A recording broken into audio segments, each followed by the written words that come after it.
रात के 12 बजे थे। हाईवे सुनसान था और ठंडी हवा खिड़कियों के शीशे पर धीमी आवाज कर रही थी। मैं और मेरा दोस्त रोहन दिल्ली से लखनऊ की ओर जा रहे थे। हमारी कार तेज गति से अंधेरे हाईवे पर दौड़ रही थी। तभी हमारी नजर सड़क किनारे खड़ी एक औरत पर पड़ी। वह लाल साड़ी में थी और उसकी आंखें किसी अनजान रहस्य को बयां कर रही थी। रोहन ने हंसते हुए कहा, क्या रात में कोई फिल्म की शूटिंग चल रही है? मैंने भी उसकी बात पर मुस्कुराने की कोशिश की, लेकिन उस औरत की ओर देखते ही मेरा दिल एक अजीब डर से भर गया। उसकी मौजूदगी में कुछ असामान्य था। हमारे पास से गुजरते ही उसने हाथ उठाकर इशारा किया। ऐसा लगा जैसे वह मदद मांग रही हो। रोहन ने कार रोकी और खिड़की नीचे कर पूछा, क्या हुआ? आपको कहीं जाना है? मुझे लखनऊ जाना है, उसने धीमे और ठंडे स्वर में कहा। मेरी गाड़ी खराब हो गई है। हमने सोचा कि इतनी रात में किसी को अकेला छोड़ना सही नहीं होगा। हमने उसे कार में बैठने के लिए कहा। वह पीछे की सीट पर बैठ गई। जैसे ही कार चलने लगी, एक ठंडक ने हमें घेर लिया। कार के भीतर का माहौल अचानक भारी और असहज हो गया।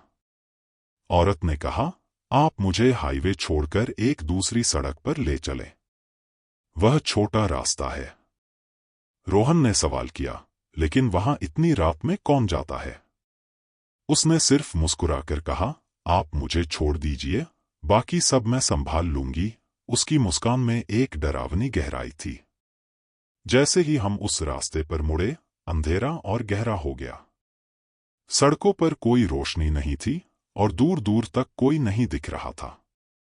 मैं बेचैन हो गया और रोहन से कहा, भाई, ये सही नहीं लग रहा।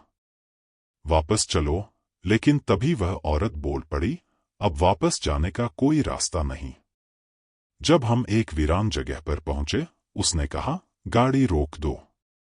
यही मेरी मंजिल है। रोहन ने जैसे ही ब्रेक लगाया, औरत ने जोर से हंसना शुरू कर दिया।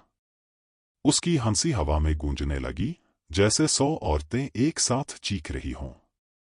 हमने देखा, उसकी लाल साड़ी अब खून से सनी हुई लग रही थी। उसकी आंखें काली हो गईं और चेहरे पर एक खौफनाक बदलाव आ गया।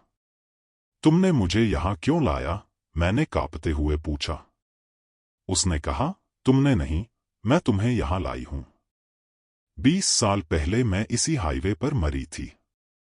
अब हर साल मुझे 2 आत्माएं चाहिए। और आज तुम दोनों मेरी कुर्बानी हो। रोहन ने तुरंत कार स्टार्ट करने की कोशिश की, लेकिन इंजन बंद हो गया। औरत हवा में तैरते हुए हमारे पास आ रही थी। मैंने भगवान का नाम लिया और रोहन से कहा, भागो। हम दोनों कार से बाहर निकलकर भागने लगे। लेकिन वह औरत हमारे पीछे हवा में उड़ते हुए आ रही थी। उसकी चीखें हमारे कानों में गूंज रही थी। हम एक पुराने मंदिर के पास पहुंचे, जो वहां के पेड़ों के बीच छिपा हुआ था। मंदिर के पुजारी ने हमें अंदर बुलाया और कहा, यह पायसी आत्मा है। इसे सिर्फ भगवान के नाम से हराया जा सकता है। पुजारी ने हमें मंत्र पढ़ने को कहा। जैसे ही हमने भगवान का नाम लेना शुरू किया, वह औरत चीखने लगी और एक जोरदार विस्फोट के साथ गायब हो गई। हमने राहत की सांस ली। पुजारी ने बताया, वह आत्मा अब चली गई है, लेकिन हमेशा सतर्क रहना। उसकी वापसी कभी भी हो सकती है। जब हम वापस अपनी कार के पास पहुंचे, तो कार के शीशे पर खून से लिखा हुआ था, मैं वापस आऊंगी। यह पढ़ते ही हमारी रीढ़ में सिहरन दौड़ गई। उस रात हमें समझ आ गया कि कभी कभी इंसान से ज्यादा खतरनाक होते हैं ये अनदेखे साए।